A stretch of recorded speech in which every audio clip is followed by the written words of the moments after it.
Emotions are running high inside and outside Australia's immigration detention centres, with a rooftop protest in Sydney continuing. 3 men are holding a hunger strike on Villawood's roof, while 22 asylum seekers are being held without charge in a maximum security prison following last week's riot.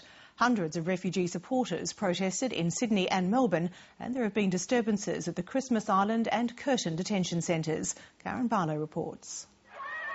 Mounted police held back protesters at the fence of Melbourne's Maribyrnong detention centre. Capsicum spray was used, but there were no arrests.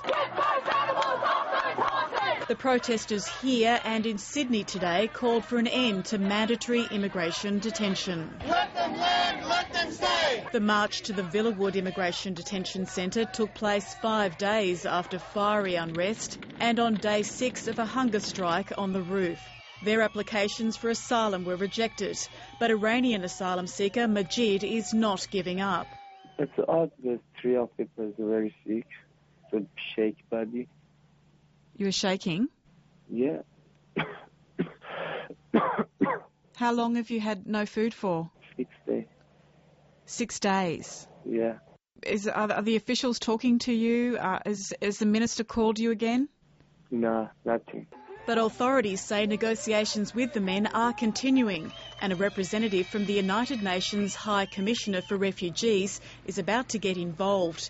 The Australian representative from the UNHCR says he'll talk to the men if they come down.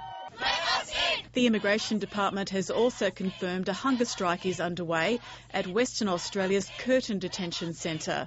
About 30 asylum seekers at Curtin have received on-site medical treatment. Let us in! Refugee supporters tried to get in to see the detainees, but 16 were arrested. On Christmas Island, an asylum seeker has sewn his lips together, and Lateline understands others may have followed him. But the Immigration Department will only say one detainee who attempted self-harm is receiving medical treatment. We should be dealing with these people in a humanitarian, compassionate manner, not in the way we deal with it now, where we lock people up and we send them mad.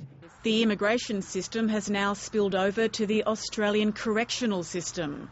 On Friday, 2 days after the Villawood riots, 22 asylum seekers were transferred to the maximum security section of Sydney's Silverwater jail. The men are totally perplexed about what's happened to them. They haven't been given any explanation as to why they've been moved to a prison. The men have not been charged over the damage to Villawood, and their lawyer says they haven't even been questioned over it. Several of them have told the legal team that they didn't know anything about the riots and weren't involved. A spokesman for the Immigration Department says the imprisonment is permitted under the Migration Act, and he's certain the men are being looked after. He says most of the men are not in solitary confinement. Overcrowding, unrest and 2 major fiery riots this year. It's been an uneasy time in immigration detention. It's now been revealed that the 2 people with oversight of Australia's detention centres moved on 2 weeks ago.